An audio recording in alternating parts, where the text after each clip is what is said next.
That was a crazy movie because it was a great movie, but Yeah. it seemed like there was resistance to that movie, Oh yeah, no, there was. which I thought was very strange. There was like Hollywood resistance to that movie. Like people didn't like that you were making it. It seemed no, like. yeah, there was a lot of opposition to it, and I don't know. I think if you ever hit on that subject matter, you're gonna get people going, because Of course. it's big subject matter, and it's like, and my contention is, when I was making it, it was like, you're making this film, and the idea was that we're all responsible for this, that his sacrifice was for all mankind, and that for all our ills and all the things in our fallen nature, it was a redemption. So, and I believe that, I actually am. I was born into a Catholic family. I'm very Christian in my beliefs, So I do actually believe this stuff to the full. So depicting that was an honor, but it was also, you got the daylights beat out of you for it. Yeah, because there's resistance, first of all, from secular Hollywood, where for whatever reason, Christianity is the one religion that you're allowed to disparage. Yeah. Christianity is the one religion where people, all these progressive, open-minded, leftist people, they'll embrace all these different religions until it comes to Christianity. And for whatever reason, that represents like white male, whatever it represents, colonialism, whatever it represents, it's negative. Yeah, sure, it's gotten a bad rap, and people do feel free to beat up on it. Mm-hmm. Even I do when I see it's like, when it's not fair, or when I think it's off. Right. Like, when they appoint some cardinal in some diocese, and he's been covering up for like people who are child molesters. Yes. Or, like Theodore McCarrick or Cardinal Wuerl or those kind of guys. I mean. Or the Pope. Yes, Yeah. absolutely. I'm Benedict. Not Benny. Well, he was covering up, but like, so is the guy now. Is he really? Well, yeah. It's not great. I thought he was like the more progressive Pope. Oh, he's very progressive, yes. But he's covering up for stuff as well. Well, they all are. I mean, it's a dark institution in a lot of ways because it's history. Well, the institution, it was instituted by Christ, but that doesn't mean that it can't be flawed. And there's a school of thought that says it isn't what it purports to be anymore. It's moved away from what it was intended to be and what it is.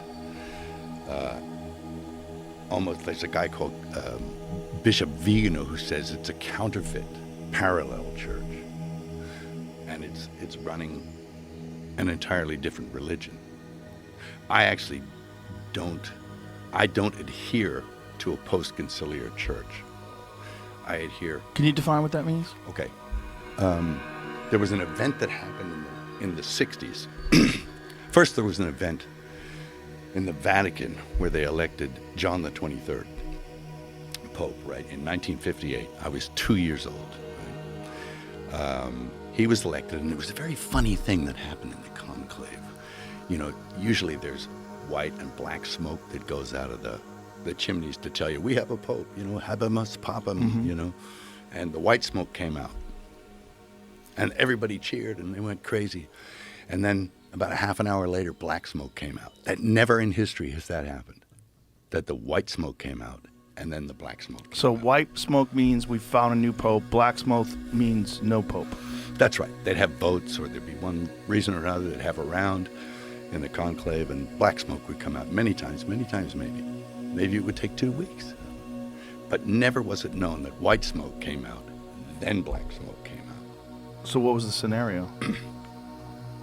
That somebody was elected, and that maybe something else happened, and he was pushed aside and someone else was put in. So it was Power struggle. some kind of power struggle. And of course, the man who came out was a man called Angelo Roncalli, and he was John XXIII. Now, it's interesting to note that never had a pope taken the name of another pope ever before in history. But this man took the name of a known anti-pope from the 15th century that Cosimo de' Medici put in there as his own man. I'll get you in the chair, and then everything will be rosy, everything will go good for business, you know, whatever he was putting him in there for, some corrupt reason. But and there have been corrupt men in that place before. I mean, there's Alexander VI and Julius II and Sixtus IV. I mean, some of these guys are, you know, they're not saints. So he took the name of a known anti-pope from the 5th century, who actually said, yes, I'm an anti-pope. Sorry, I'm not the right guy, because there was more than one, and he confessed to being, and he wanted to, you know, square things with the Almighty, I guess, so he confessed to being an anti-pope. And so he took the same name as that guy, John XXIII.